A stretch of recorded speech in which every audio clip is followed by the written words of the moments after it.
Masa depan suatu bangsa bergantung pada generasi mudanya. Masa depan suatu generasi bergantung pada pendidiknya. Masa depan pendidikan sangatlah bergantung pada sang pendidik.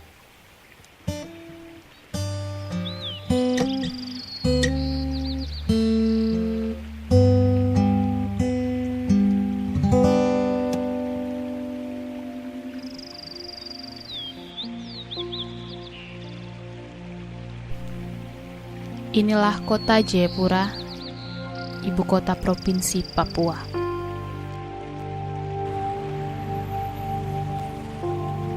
Dari sini, kita akan mengunjungi beberapa guru yang tinggal di perbatasan dan mendedikasikan hidup mereka untuk mengajar anak-anak di daerah tersebut.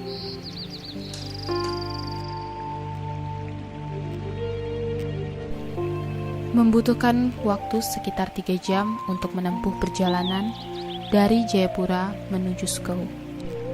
Jalan yang ditempuh melalui bukit, lembah, pantai, hutan, bahkan perkebunan. Jalan ini menghubungkan dua negara, yaitu Indonesia dan Papua Nugini. Tak banyak kendaraan yang melintas di sini. Transportasi umum pun sangat minim. Tak banyak pula yang bisa kita temui di sini.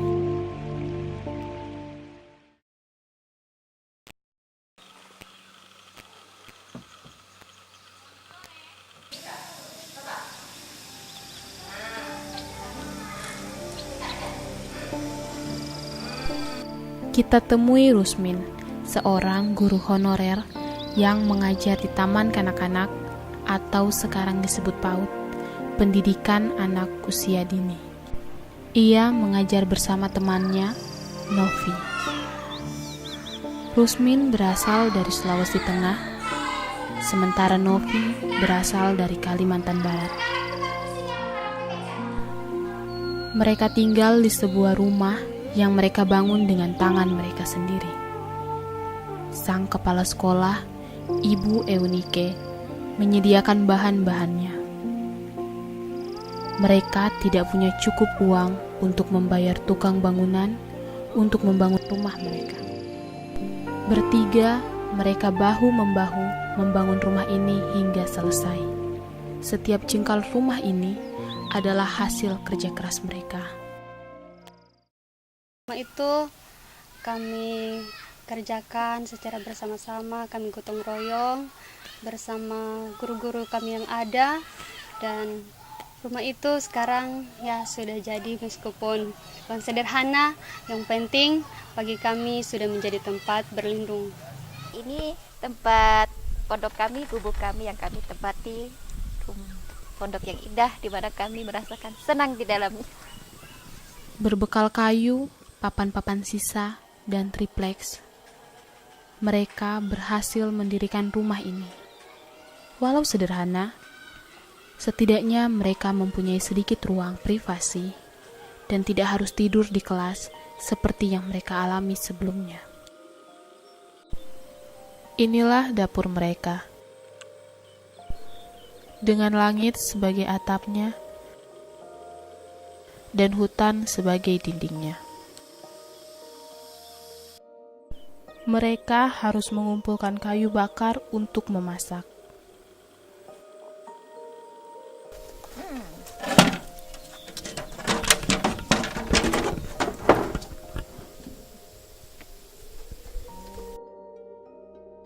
Ini dapur api kami yang kami pakai menggunakan kayu. Ini kami buat sendiri. Mereka memiliki kompor minyak, tetapi harga minyak tanah terlalu mahal bagi mereka. Dan lagi, mereka tidak punya kendaraan untuk pergi membeli minyak tanah ke pusat distrik. Tinggal jauh dari kota, tidak memberikan mereka banyak pilihan makanan. Kadang mereka bisa membeli makanan dari penjual sayur yang lewat, tapi mereka juga perlu menanam untuk menambah persediaan mereka. Ya, kalau soal makanan sih Ada kadangkala kami beli juga kalau ada mas-mas lewat kami beli, tapi kadang kami ambil ada di belakang toh. Mereka menanam apa saja yang bisa mereka tanam. Dari sawi, pepaya, ubi, singkong, jagung, hingga cabai. Tetapi kadang apa yang mereka tanam tak dapat mereka nikmati.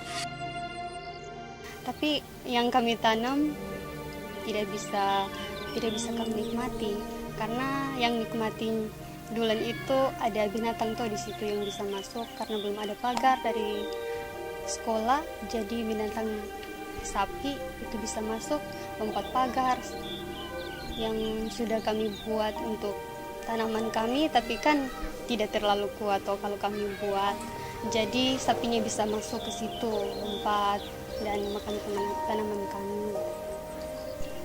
Rumah buatan tangan ini tidak memiliki WC atau kamar mandi. Mereka harus menumpang ke tetangga untuk menggunakan kamar mandi. Kalau di tempat kami itu belum ada kamar mandi atau WC yang tersedia, jadi kami harus ke sebelah untuk numpang. Untuk minum, mereka harus membeli air minum isi ulang. Air yang mereka miliki di sumber air tidak cukup bersih untuk diminum. Tapi kadang, dalam kondisi paling sulit, mereka tidak punya pilihan lain selain meminum air ini. Kalau air bersih untuk kami minum air galon yang kami beli.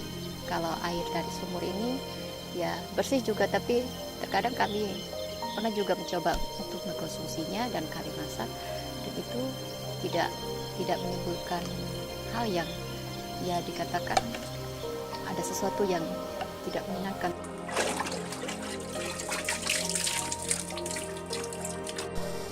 Tinggal di tempat dengan minimum akses membuat mereka hidup tanpa informasi dan tanpa hiburan.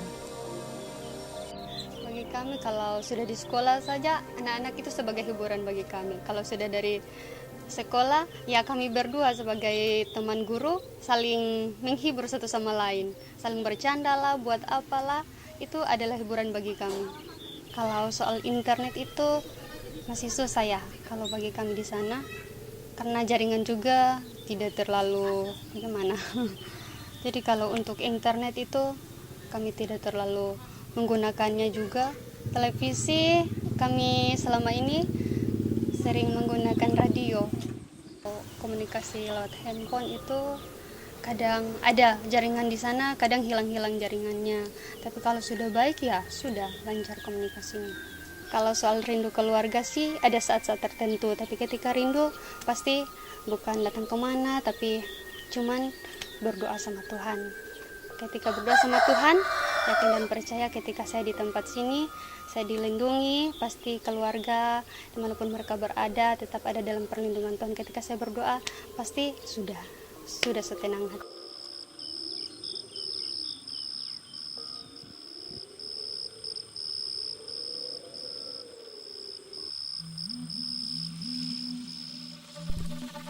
Kita menuju tempat lain, sebuah kampung di pinggir pantai. Kita akan menemui Delvi dan Yuli, dua orang guru yang mengajar pendidikan anak usia dini.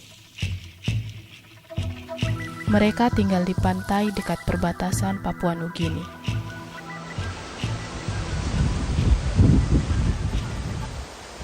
Mengajar anak-anak di pedalaman bukan hanya sekedar pekerjaan bagi mereka, tapi juga merupakan tugas yang mulia.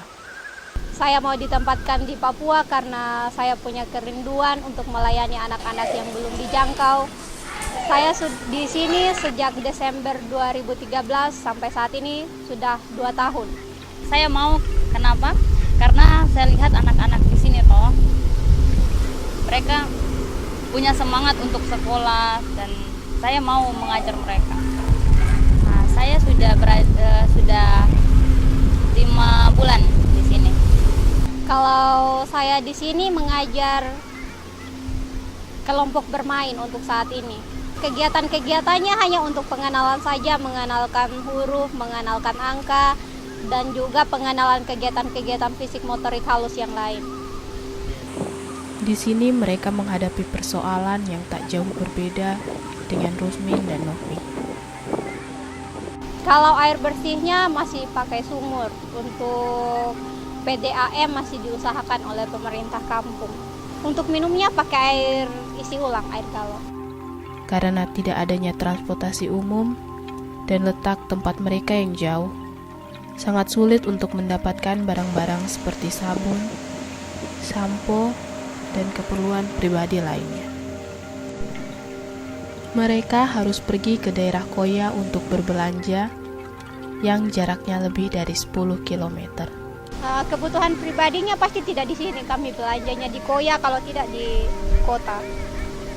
Di sini susah, mahal kalau di sini. Masih ada, kalau dari Koya, di Koya misalnya 5.000, di sini bisa 10.000, kalau tidak 7.000 begitu. Iya, mie instannya kalau di Koya 2.000 bisa, tapi kalau di sini sudah 3.500 begitu. Ini yang paling mahal apa? Oh, makanan-makanan ini ringan, misalnya biskuit.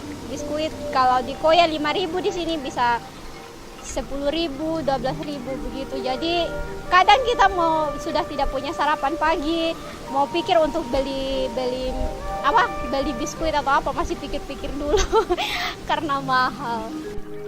Ironisnya, ketika semuanya menjadi sangat mahal, mereka harus memenuhi seluruh kebutuhan mereka dengan upah yang sangat rendah.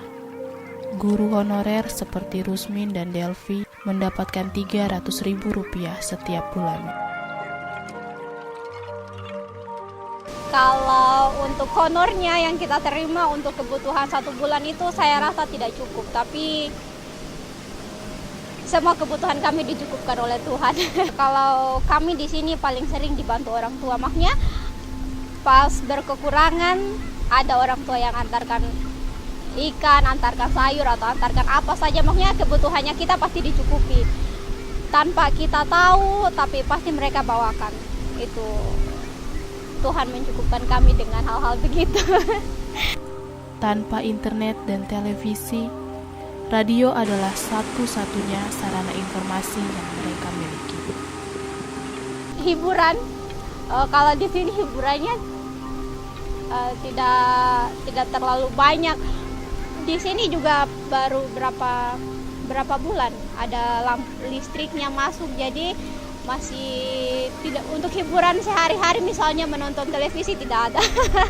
Kita ikutnya ada acara-acara di kampung, misalnya ada acara-acara dari kepala kampung atau Ondoafi, kita ikut menonton. Tapi kalau untuk lihat televisi itu masih masih belum. Radio ada. Hiburannya ya saya mengajar sama anak-anak, dengan anak-anak.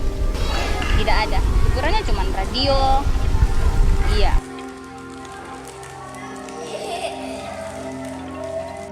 Kalau kesulitan saya selama ada di sini untuk mengajar, yang saya temui yaitu kesulitan untuk alat peraga.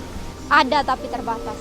Alat peraga yang dibutuhkan sekarang misalnya untuk kegiatan fisik motorik halus itu banyak kekurangannya, itu di kertas, kadang kehabisan. Jadi itu kertas, lem, terus pensil warna itu kadang kehabisan. Jadi itu menjadi hambatan juga.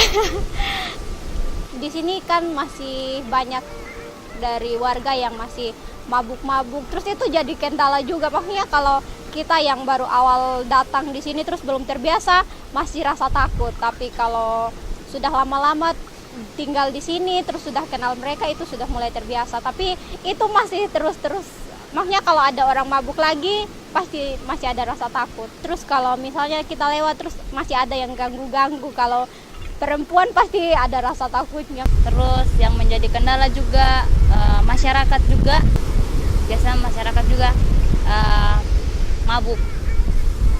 Iya. Biasa mereka suka bicara yang tidak baik.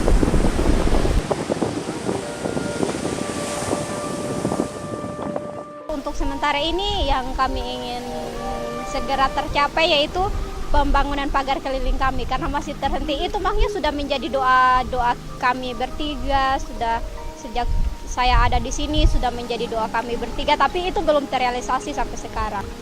Pagar itu sudah ada setengahnya tapi belum selesai karena dana yang kemarin itu diswadaya dari orang tua murid. Pagar itu untuk biar kalau anak-anak bermain tidak ada diganggu oleh ini, kan binatang-binatangnya kan berkeliaran, ada babi, ada anjing. Jadi kalau pas anjingnya masuk atau babinya masuk pasti anak-anak terganggu, guru-gurunya juga.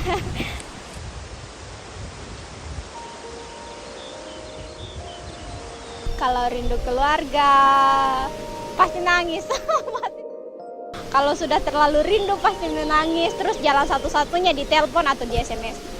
Kalau nelpon kadang bisa kadang tidak, karena terlalu dekat dengan batas PNG, jadi kadang-kadang jaringan PNG-nya masuk. Terus itu yang kadang jadi hambatan juga, karena kalau pas sekali masuk pulsanya langsung habis. Jadi tidak bisa itu.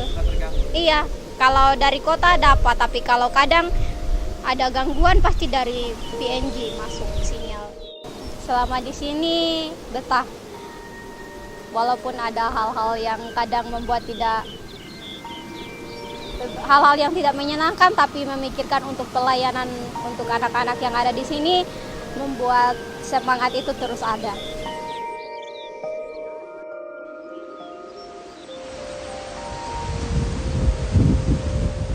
Memang mereka bukan guru-guru pemerintah. Mereka hanya guru-guru yang dengan sukarela mengabdi untuk masa depan generasi ini. Di bawah yayasan tempat mereka bernaung, mereka dengan penuh tanggung jawab mengambil beban pendidikan anak-anak di daerah terpencil ke pundak mereka. Di bawah yayasan atau di bawah pemerintah, ujung tombak pendidikan di daerah tak terjangkau ada pada guru-guru seperti Rusmin, Novi, Yuli, dan Delvi. Sudah selayaknya pengabdian mereka mendapat perhatian lebih dari pemerintah. Mengesampingkan hajat hidup mereka sendiri, mereka memperhatikan kelayakan hidup orang lain yang bahkan mereka tidak kenal.